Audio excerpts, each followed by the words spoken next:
Right, so I'm going to talk to you today about security improvements throughout the OX stack. So this is kind of a product thing. It's not really an industry thing, but fine. First of all, I'm going to talk to you about something I'm really passionate about. This is something that is pretty new, it's pretty innovative, and I think everyone here should be excited about this. And that's SpaceX going to Mars. I put this in there because Raphael always has pictures of SpaceX rockets landing and taking off and things, and I thought, shit, I really love this stuff too, and I think everyone does. And at this point in the presentation, I should probably have some incredible segue into how this relates to security, but I really don't. I just love this. So if you haven't watched this video, then watch the video where this is in, because it's the best 40-minute video I've ever seen. It's the best 40-minute video from the worst presenter, okay? And I think that's really great, because if you've got good source material, it doesn't matter how crap you are as a presenter. Anyway, so now I'm going to get on to the boring stuff, which is security stuff. There's a lot of topics to get through, so, and we're running behind schedule, so I'll try to keep it not too long. The first thing I'm going to talk about is OX security through the whole stack. A few of you at the Customer Council might have seen this presentation already, but this is important. 2 years ago, the OX security story was Guard, OX Guard. And that's still important. That's still actually really important. And I'll talk to you in a bit about how we've expanded what Guard does. But the OX security story is far more than just Guard now. So in the last 2 years, we've really deepened what we do in security. And security is essentially two things. It's throughout our stack. So there's a sort of vertical, which is now we have security products like Guard, like what Bert was just talking about, Power DNS network security, malware and parental control filtering. But we also have security as a horizontal throughout our whole stack. So if you look at what we're doing now, security is embedded through everything we do. And that just didn't just start when I came on board 2 years ago. A lot of it was already there, but I think I've definitely helped to articulate this more and make sure it is really prevalent throughout our whole software stack. And that starts with secure software. Even if we didn't have security products, which we do now, we still need to make products that are secure. You saw the presentation from Jamie, hopefully, a couple of presentations ago. If that teaches you nothing, is that we should all care about security. Even if we're making a doll that children play with, we should still make secure products. Clearly, people aren't doing that. But if we're making products that are used by millions of people every day on the internet, and they're just accessing it via a username and password, right, which isn't exactly the most secure authentication mechanism, but it's certainly, I'm not going to say it's the best we've got, but it's certainly what everyone has right now. A few people have better than that. If we're going to have that, then we need to make sure it's as secure as possible. And that at least we're not allowing hackers to get in through things like server-side request forgery or all the kind of OWASP top 10 style stuff, which just gives them a free pass to do bad stuff. So we definitely don't want that. So our secure software development, I'll talk a little bit more about that in a second, but it's not sexy, it's not talking dolls, but it is super important to what we do. It's a foundation of what we do. We try to build our software on a foundation of secure development. And the next level up, so on that far right-hand side, there's a small box encryption service. Now, this is what Guard has essentially morphed into. Guard used to be just a product. It just used to be email encryption. But Guard is way more than email encryption now. Guard is essentially a back-end encryption service for the whole OX stack. So anytime we want something encrypted, we're using that encryption service, which means we're using a common set of software, a common set of encryption standards. We did a security audit on it last year to make sure that it's actually using the best practice and most up-to-date practices for doing encryption and decryption.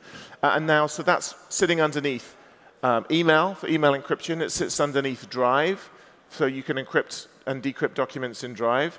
It sits underneath documents, so you can transparently in OX documents, you can edit encrypted documents and save them, and you don't care that they're encrypted. It all just happens on the back end. So that's really interesting, and we've done that in the last 2 years, and you wouldn't even notice it because it just works. It's very, very seamless.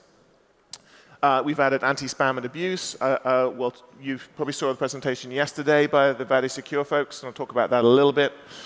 Parental control and malware, as Bert was talking about. So you see, security really is throughout our stack now. It's not just, I don't see it as a vertical just to one side. It's spread throughout the whole stack. So in terms of secure development, I won't go into this slide too much. It's a bit of an eye chart, but we really have three main areas that we're looking at. The development process is one of the most important. If you start with designing and building secure software, everything else comes from that. So when you're actually developing software, what kind of things can you do? I mean, you have to have coding policies. You have to write documents that describe what your assumptions are when you build software, which document your threat models. So we're actually starting to do real threat modeling now. So, and when you do a threat model, you're basically saying, this is the different scenarios that we're taking into account, and we're going to design the software in this way. And if you document that, then that means that if a scenario comes along, you can say, OK, we actually haven't designed for that scenario. If you don't document it, then you're sort of running blind. You have no idea if something comes along. You have to spend a huge amount of time figuring out if you're vulnerable. So this really helps us figure out if we're vulnerable to new threats. And we document this, and we actually make that available to... Ooh. Thank you. Yeah, that was entirely intentional. Although I think my Mac didn't like it. Oh, sugar. Oh, there we go. OK. I'm going to stand over here, maybe. All right, so, and then there's verification. So you put processes in place, you try to develop software, and then you verify it. And we use things like Coverity, which is a static analysis tool. So we're actually trying to use computers to actually find bugs which are very common and vulnerabilities in code. It's doing things like checking when we read or write to uninitialized memory, or when we pass unsanitized data to a servlet, for example. And that's really helped a lot in terms of those kind of low-level things that you don't even know about. You wouldn't even developers wouldn't know about those things because the code was probably written 5 years ago. So that's really, really nice. And the last part is the whole software issues. Jamie was talking earlier about responsible disclosure. The responsible disclosure is super important for every company, not just software companies, right? If you're a company of any description now, you need to have a responsible disclosure policy. We have a responsible disclosure policy. It's well documented. It's on our website. We can provide documentation if you're interested. We also, for anyone who's interested, we can also do full disclosure. So we can actually, if customers sign up to it and you have the right capabilities, we can actually provide you with information about vulnerabilities before we have a fix for them.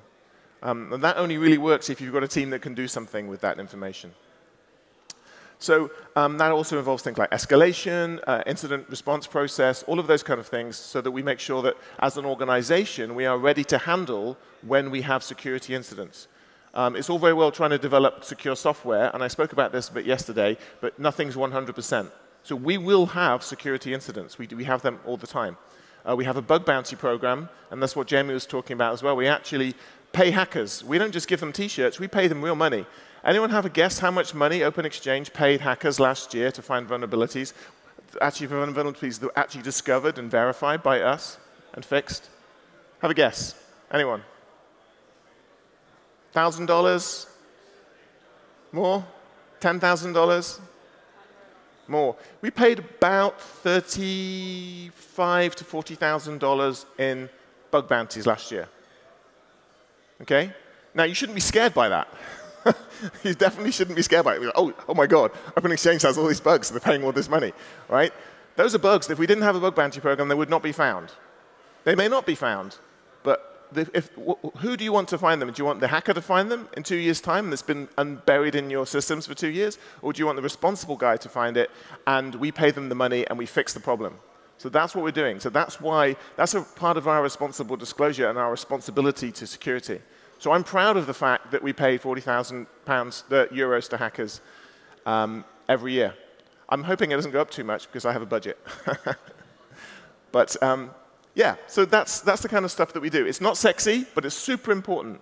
It's like the plumbing, right? The plumbing just has to work in your house. You don't want it springing a leak all the time. And you never notice plumbing until it floods your house. OK, so very quickly, OXGuard. I think we all know about OXGuard. We talk about it every year at Summit.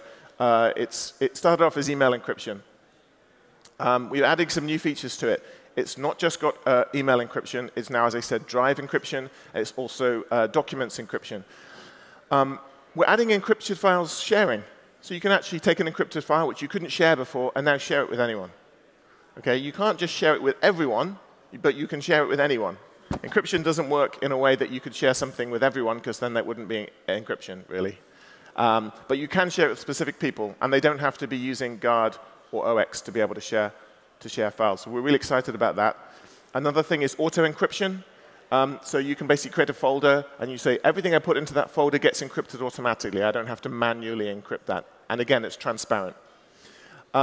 There's also guest mode improvements, so that it actually looks more like the normal app suite experience rather than a special guest mode, which helps a lot. This is something I'm very excited about. The Guard clients for Drive, and also in the future Mail as well, are having encryption added.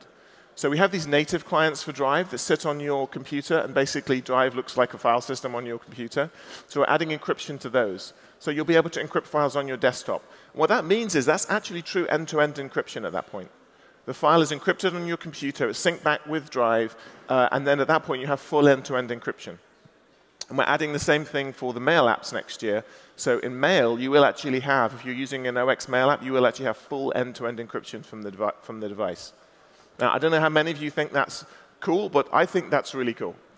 Full end-to-end encryption with a full Guard experience. So if someone is actually, if you're sending a mail to someone who doesn't have Guard, who doesn't have a PGP key, then the Guard experience will still work. You'll still be able to send them a mail, but it will still be end-to-end encrypted. At least at your end, it will still be encrypted on your device.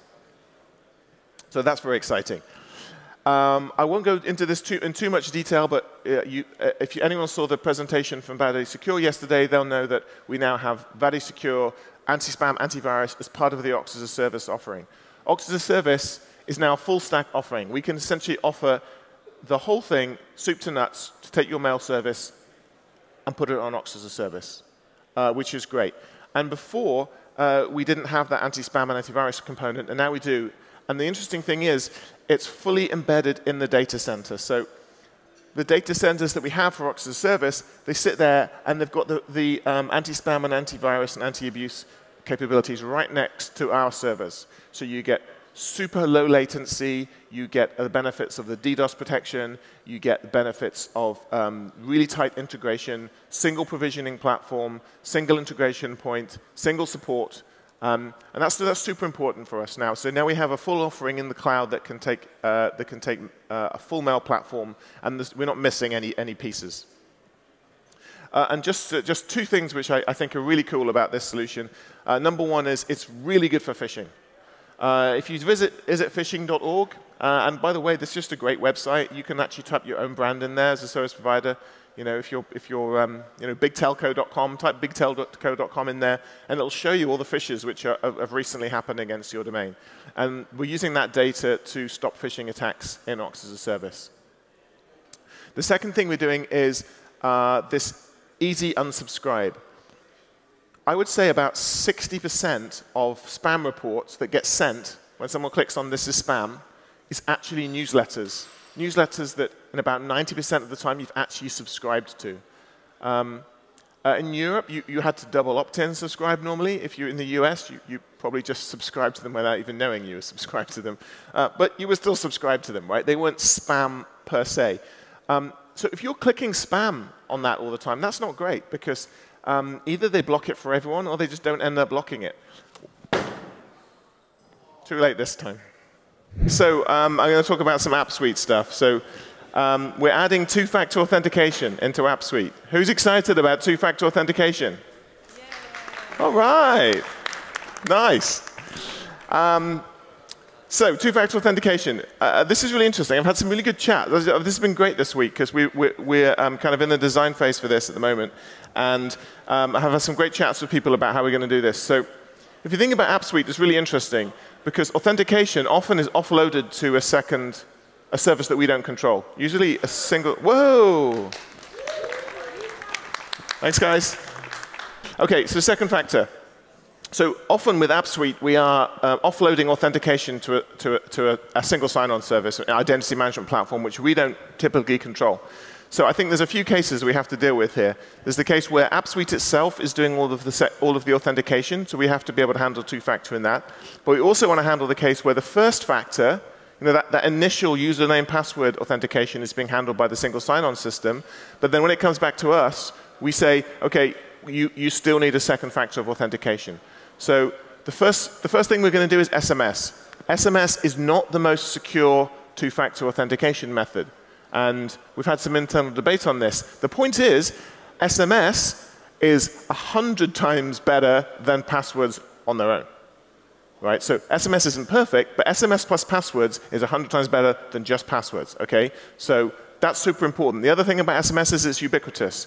I mean, how many people do you know that don't have a phone that can take SMS? Exactly. Even my grandparents had phones that could do SMS, because like the very first phones could do SMS. So that's there. The other things we're going to add are things like TOTP, which is one-time passwords, using things like Authy or Jira Mobile or Google Authenticator. But then the long-term vision is using the OX mobile apps. The OX mobile apps, and I spoke about this a bit yesterday in my end-user security presentation, but the OX mobile apps we really see as a hub for doing all of the security-related things that relate to users. Things like alerts, communications, two-factor, controlling the security settings that Bert was just talking about to do with Power DNS, all of those embedded in the OX mobile apps. And we have a name for that, which is OX Protect, which I'll talk about later. So what else are we adding? I spoke about this a little bit again yesterday. Hands up if you were at my talk yesterday. OK, people at the front, people at the back, not so much. OK, good. So you don't know that I'm repeating these slides, which is good. You guys keep quiet. So session overview. So the idea is here, we're trying to help users have information to let them make informed security decisions. And the way to do that is to give them information about security, so you can educate them. So the first step towards that is giving them information about the active sessions they have. So if you're a user and you look at your security settings and say, oh, hang on a second, there's a session there I don't recognize. Maybe I just forgot about it. Maybe it's hanging over from when I was in the States or whatever. But if you don't recognize that session, if you don't recognize the user agent, the browser or the OS, or you just think that's weird, you can just get rid of that session. And then in the future, we're going to move on so that you have a whole history of all the devices that you've used within a recent period of time, let's say 3 months or whatever, and you're going to be able to manage those devices and control what happens if someone logs in with a device that's not on that list. You're going to get alerts, and I'll talk about how that's going to work. Again, I spoke about this yesterday, but this is just super, super cool. Anti-phishing in the UI, training users, and this is really important, training users how to recognize a phish message. And the very first part of that is using DKIM, SPF, and DMARC to identify when messages don't pass DMARC, DKIM verification. How many people here know what DMARC and DKIM is? OK, some of you. So it's basically a way of verifying whether a message is sent by the person who says they're sending it. So if it says it's from PayPal, if you have that question mark sign in the UI and it says it's from PayPal, then it's probably not from PayPal. In fact, it's definitely not from PayPal, because that question mark means we couldn't verify the identity. I read a statistic only last night while I was writing my presentation that 75% of all mail senders in the world now are signing their mail with DKIM and publishing DMARC records. So this is no longer the exception. This is the rule now. Most mail should not have a question mark in it. But the interesting thing is, even if a mail is DKIM and DMARC certified, that doesn't always help you. I can today send a mail that's from, let's say, PayPal.com, but with a 4 instead of the A, so like pay4ypal.com. I can DKIM sign it, I can DMARC authenticate it, and it would come up in the browser saying, yes, this passes all the checks. But it's not really from PayPal. It's a phishing message. So how do you stop that? That's what we call sister domains or cousin domains. And the way to stop that is we basically give you a list of domains which you can curate And with each of those domains, you can add an icon to that, a special icon that represents the brand. So typically, this is going to be your own domains. Okay, that's kpn.com or vodafone.com or bigtelco.com, whatever it is. And you add your own icons to that. And then they appear in the browser. And the great thing about this is, if you see that icon, then you know it's from kpn.com or Vodafone or whoever. If you don't see that icon, it's not. Even if it passes DMARC and DKIM verification, if you don't see the icon, it's not a mail from those people. Which is great, because now you can train your user base to say, if you get a mail from us, if it doesn't have that icon, throw it away, bin it, get rid of it, tell us about it, but don't click on it because it's bad. And this solves the problem of sister and cousin domains and people trying to phish you. But it's not just your own domains. If you know that PayPal sign all their mail, and they do, and Amazon sign all their mail, and they do, you can add them to the list as well, and you can add little icons. And then your customers will know that that mail is from Amazon, that mail is from PayPal, and you can train them to not click on mails that aren't from those people. So we really love this feature. This feature is going to change how people are using mail and how you're basically training users to recognize phishing, and particularly to recognize mail that is from the people that they should be trusting. OK, switching gears a little bit, Dovecoat Anti-Abuse Shield. So my main presentation last year was talking about Dovecoat Anti-Abuse Shield 1.0. And at the end, I talked about what we're going to do in 2.0. And 2.0 is coming. It's going to be coming in probably first quarter next year. We're really excited about that. So just a very quick recap on what Anti-Abuse Shield does. It's basically login abuse for systems. So your IMAP, your POP, your webmail, your portals, anything that's doing logins gets abused. The people are doing compromised accounts, they're doing brute forcing attacks, all this kind of stuff, DDoS. So it's a system which basically stops that. Essentially, it sits there behind. It's a very clever engine. It's what you might call a policy enforcement point or a policy engine. And it lets you take decisions and figure out all the bad stuff that's happening in your login systems and stops it. Now, that's very cool. It also allows you to make policy decisions. So not just finding the bad stuff, but say, I want to have a policy that says, I'm not going to let anyone on my basic tariff access this system from Africa or outside their home country, for example. And you can enforce that in policy. But it doesn't just work with Dovecoat and AppSuite. As I said, it works with any of your login applications. So you could integrate your single sign-on system with this. You can integrate your portal with this. Any other systems that you've got, you can integrate with this. And it's going to clean up your login abuse problem. Now, version 1 is really about finding bad stuff. Version 2 is a little bit more subtle. If you've got millions of users using your system every day, I'm not going to say it's easy, because it's not easy, but it's more straightforward to find the obvious bad stuff. It's much harder to find the kind of long end, the long tail, if you like, of bad stuff. Let's say someone's got some compromised account details. And rather than just ban-hammering your system or brute-forcing passwords, they're just logging in with account details that they already know are good. Okay, so they're just logging in one time, and then they're using that to send spam or to read that user's email or whatever it is that they want to do. Now, how do you find that? That's like the needle in the haystack problem. And how do you find needles in haystack? The answer is typically big data. And so it's what we call here long-term behavior analysis. So what we're doing is we're taking all of that data about every single login, and this sounds like a lot of data, and it is a lot of data, every single login that happens on your systems, and we're storing it in a big-ass database. We're actually using the Elasticsearch ELK stack, because ELK is awesome, and if you're not using Elasticsearch, you really should be, because it is really awesome.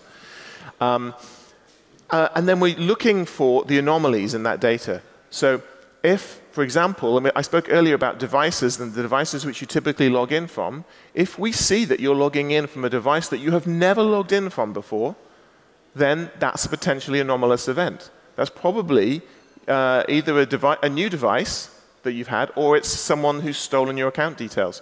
And we can actually take policy decisions based on like which device you're using, the IP address you're coming from, the location you're coming from, the protocol that you're using. If you've never logged in from POP before, you might want to say, OK, I'm going to send an alert if you've never logged in from POP before. So you can take all of this data and use it to send alerts to users.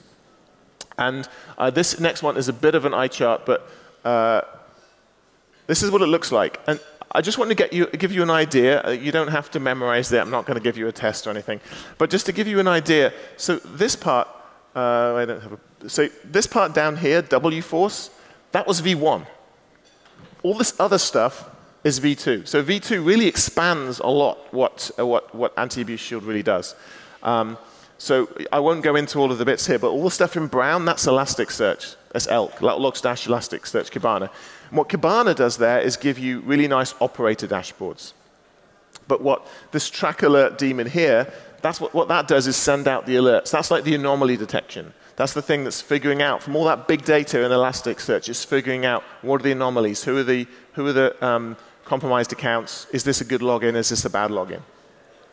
And there's also a whole API at the top, and that REST API is what's going to enable AppSuite and other applications to see that view of which devices you've used, which are the logins that you've made recently, and allow you to control and have control as a user over those devices and those logins. So this is what a suspicious login alert actually looks like. This is over email. Obviously, over email, you're not going to be trying to let people do phishing. So there's a lot of people attacking these kind of messages as phishing messages, so you have to be very careful in how you craft them to make sure they don't have links in, because you don't want to train users to click on links. But we're also going to add SMS. So SMS will be part of the V2 version of Anti-Abuse Shield. So you can actually get login alert details over SMS. And then eventually, it's going to be part of the mobile apps as well. So the mobile apps, this is where we, as I said, this is the vision. This is where we want to get to. Because in a mobile app, you can actually say, you can actually ask the user. You can say, do you actually want to allow this login from? And this is actually a screenshot from Yahoo, just full disclosure. But you want to say, do you want to allow this login? And you might want to ask them for a one-time password or something like that in order to allow the login. But controlling it from the mobile app is super, super important, because the mobile app is the most secure thing you have. Because you can fake SMS, you can spoof emails, but it's very, very hard for an attacker to send a message to an OX mobile app that is not secure, because only we control the communication with that app. Right? So unless they've managed to somehow infiltrate our development process, it's very, very, very hard for someone to attack that app. So this is a super secure way of controlling logins. And in fact, this would eventually allow us to have passwordless. If you wanted to go down that road, it's certainly initially multi-factor, but you could eventually get to the point where you're doing passwordless authentication. Something you have, which is your smartphone, something you are, which is biometrics, like fingerprints or face recognition, and something you know, which is your password. But if you've got two out of those three, you can do it without the password. OK, just very quickly, this is Kibana. And I'm not a good Kibana. I'm not very good at doing sexy Kibana graphs. But the point is, all of this data is in Elasticsearch. So because we've got Kibana, we can now access that data. So we've done a bunch of very unsexy graphs for operators. But the point is, you have access to all of this information as an operator. You can see what's going on in your mail platform. You can see system-wide the blue is successful logins, the green is unsuccessful logins. So you see a big spike in unsuccessful logins, you can say, OK, what's going on? Maybe I'm going to investigate that more. And because every reporting system has to have a geolocation map showing bad stuff going on, there you are. It's mandatory. I don't know how many people use it, but you've got to show it. And that, OK, last one, which is, I'm going to skip that. So this is what I was talking about. This is the vision. This is something we call OX Protect. And the vision is mobile apps, OX mobile apps, even potentially even embedded in other mobile apps that allow secure communication, login alerts, malware, parental control alerts. You know, you plug in a webcam, the webcam's talking to China. Why should you not then immediately get an alert on your phone that says, you just plugged in something that's talking to China. You may not want this. You can even use it to securely communicate with your customers. So secure communication for things like you went over on your bill or your data roaming or whatever it is. And then, of course, what Bert was talking about, the parental control stuff, you should be able to control that from your application as well. And say, oh, this device belongs to my child, and I don't want them to access porn and all that kind of stuff. So that's the vision part. So this is the only, most of what I've talked about today is what's coming up or is already there, but this is future. This is more like, a year, 18 months out. OK, and I kind of rushed a bit there because I had a big gap in the middle, sorry. But that's it. Thank you.